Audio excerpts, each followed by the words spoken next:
आंदोलन चळवळीमध्ये सहभागी असणाऱ्या सर्व मावळ्यांना माझी नम्र विनंती आहे, तुमच्या सर्वांसाठी आदरणीय मनोजदादा जरांगे पाटील एक आंदोलन करताय, उपोषण करताय. तुम्ही सर्वांच्या ताकदीने सहकार्य करणे हे आपलं काम आहे. सरकारने सुद्धा आपल्याला सहकार्य केलेलं आहे.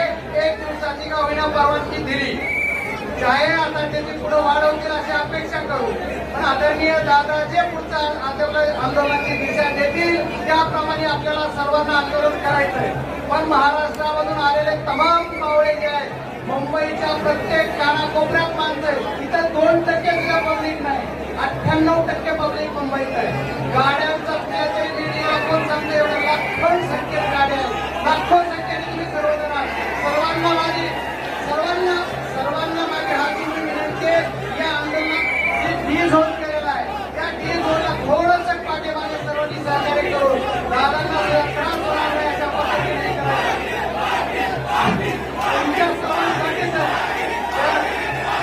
सर्वांना एकच विनंती करायची की आदरणीय दादा जे आपल्याला आंदोलनाची दिशा पुढची सांगतात त्याप्रमाणे सर्वांनी आंदोलन आपण करायचं आहे.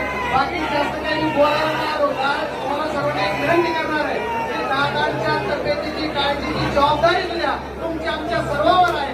आणि महाराष्ट्राच्या तमाम मराठा बांधवांना ओबीसीमधून आरक्षण मिळावा ही भूमिका मी दादांची, त्या भूमिकेला तुमचा आमच्या सर्वांचा पाठिंबा आहे असं मी पहिल्या दिवसापासून जाहीर करतो. आज एकदा परत सांगतो की आमचा या आंदोलनाला पाठिंबा आहे आणि या पाठिंब्यातून सर्व राजकीय पक्ष, वेगवेगळ्या पक्षाचे लोक सुद्धा सर्व बांधवांनी समर्थन दाखवत आहेत. तुम्हाला सर्वांना एक विनंती करणार आहे, तुमच्या सर्वांच्या माध्यमातून महाराष्ट्रातल्या तमाम मराठ्यांना तुम्हाला एकच फक्त शांततेने आंदोलन झालं पाहिजे आणि दादांची मान उंच करून आपल्याला या आंदोलनाचा शेवट करायचा आहे. आणि दादांची एक भूमिका आहे की आपल्याला मराठा समाजाला ओबीसी मधून आरक्षण घेतल्याशिवाय परत जायचं नाही. त्याच्यासाठी तुमची आमची माझे सहित सर्वजण आपण थांबणार आहात एवढं तुम्हाला सांगतो.